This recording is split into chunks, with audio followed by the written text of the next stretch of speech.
Hello everyone, I am Rakshita studying in 9th standard of Money Classes Chevarki. Today I am here to discuss about a biological topic about cell and features of the cell. You know one thing, if we study with the interest, biology will take us deep into the world of science, right?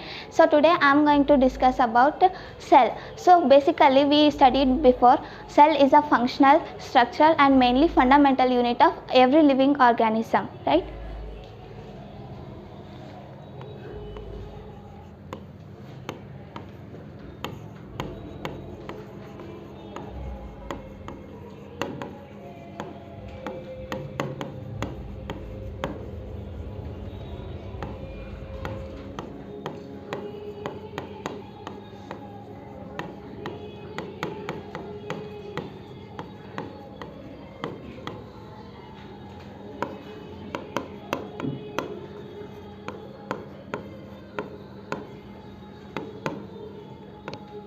So here we can see three main words that are fundamental, structural and functional. So let us know what these three words means.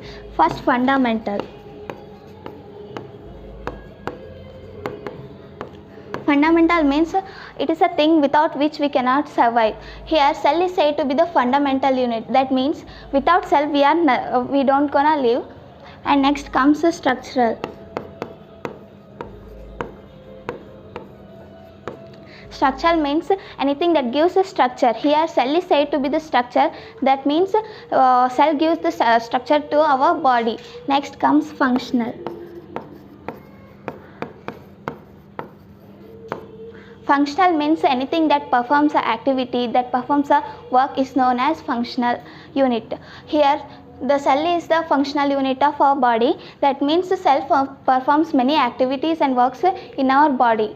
Next we are going to learn about a big question, that is what is cell made up of. We know that cell is made up of many components called as organelles, right? If we study a cell about the cell in microscope, we would come across three main features. They are, first one is plasma membrane,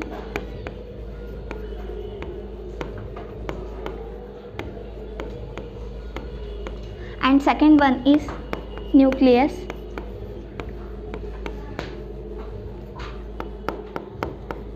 third one is cytoplasm. So today we are going to learn about how these three are the main features of the cell, right? Today we are going to learn about only plasma membrane and nucleus. So first, I said before that cell is the functional unit of all living organism. Yes, we can say that all the activities or interactions of the cell with its environment is due to these three main features only. Without these three main features, cell can't function any work.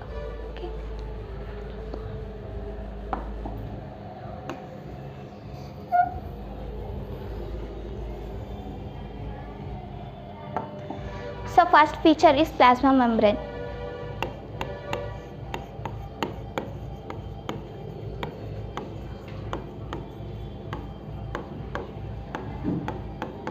So plasma membrane, it is the outermost covering of every cell and it allows or permits the entry and exit of selective materials in and out of the cell. It only enters the selective materials. Because of this special function, it is also known as the selectively permeable membrane. So here comes the question, how would the substances move across the plasma membrane? So let us take an example. CO2, carbon dioxide or oxygen, move in and out of the cell by the process called as diffusion. As we all studied in the previous chapters, diffusion, it is the movement of it is intermixing of the particles from higher concentration region to the lower concentration region. Not only for the gases, water also obeys the law of diffusion, right?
Here, water also obeys the law of diffusion. The movement of water molecules from a region of high water concentration to a region of low water concentration through a selectively permeable membrane is known as osmosis. So let us take an example. Here I am taking a beaker and one cell.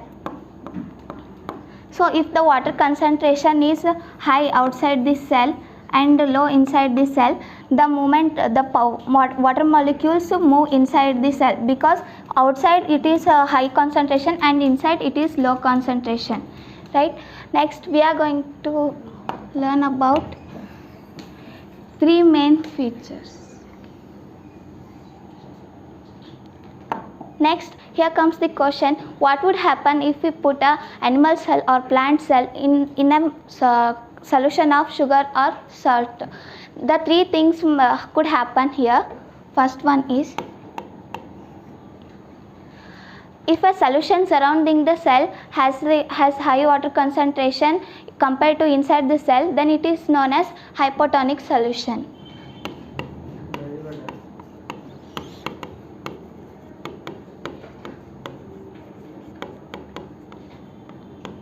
Let us understand this hypotonic solution with an example. This is a beaker and I am taking here a cell. If the water concentration is low inside the cell and high outside this cell surrounding, the high water concentration enters inside the cell. It is known as hypotonic solution. Next comes isotonic solution.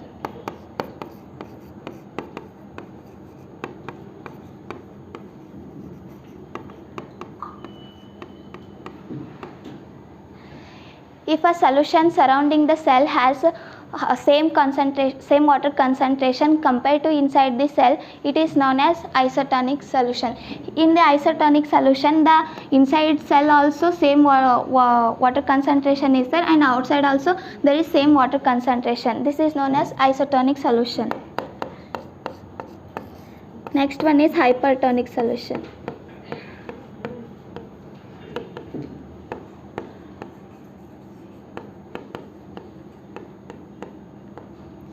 If a solution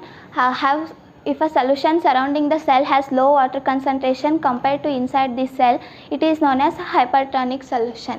Here, inside the cell there is more water concentration and outside the cell there is very low concentration. So water inside the cell moves outside because it is having low concentration inside and high concentration outside. This type we would see hypotonic solution, isotonic solution and hypertonic solution.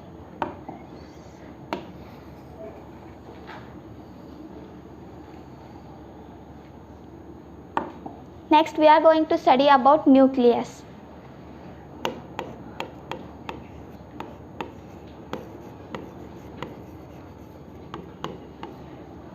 It is a darkly colored oval or spherical dot-like structure present nearer to the center of the cell. It is known as nucleus. In every cell we can see a dot-like structure nearer to the center of the cell. This darkly colored structure is known as nucleus.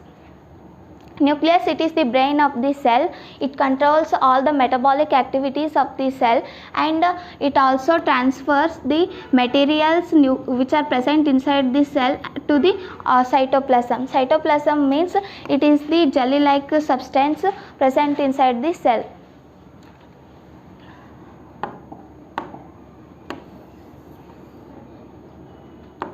Next one is, nucleus is filled with the fluid content called as nucleoplasm. Nucleus also contains chromosomes. So what are chromosomes? Chromosomes are the rod shaped structures which contain heredity information.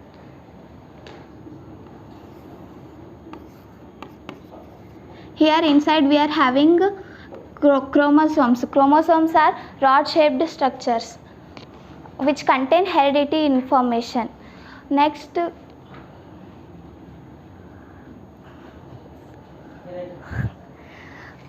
chromosomes contain two main parts. They are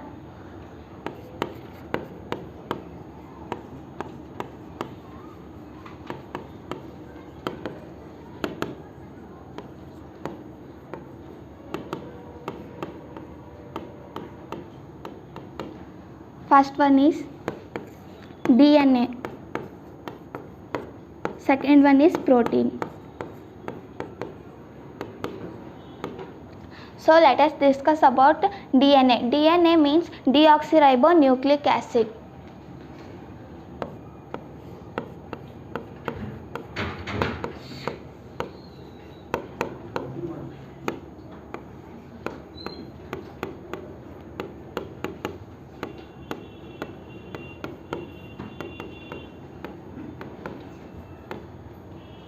So DNA means it is deoxyribonucleic acid. It is one type of the acid in chromosomes. It contains hereditary information from parents to the new generation, right?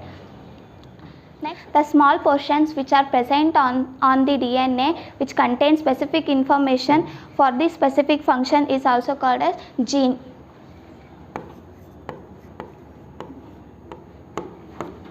Gene means it is a small portion on DNA which contain specific information only for the specific function. Next, nucleus also contains small portions called as RNA, which means ribonucleic acid, which takes parts in the synthesis of protein. Next, functions of the nucleus.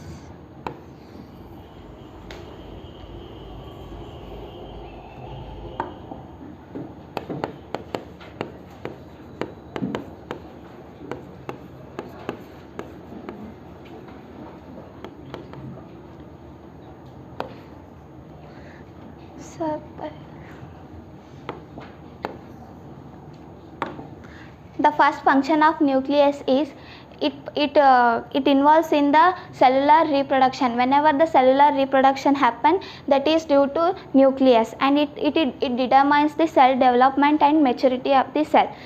The nucleus shows the development of the cell and maturity of the cell. It also involved in the transmission of materials. Nucleus also involves in the transmission of materials. As I told before, nucleus have some materials which go outside. It is the transmission of nucleus. Next, the main function of the nucleus is it controls all the metabolic activities of the cell. It is the head of the cell. I hope you understood. Thank you.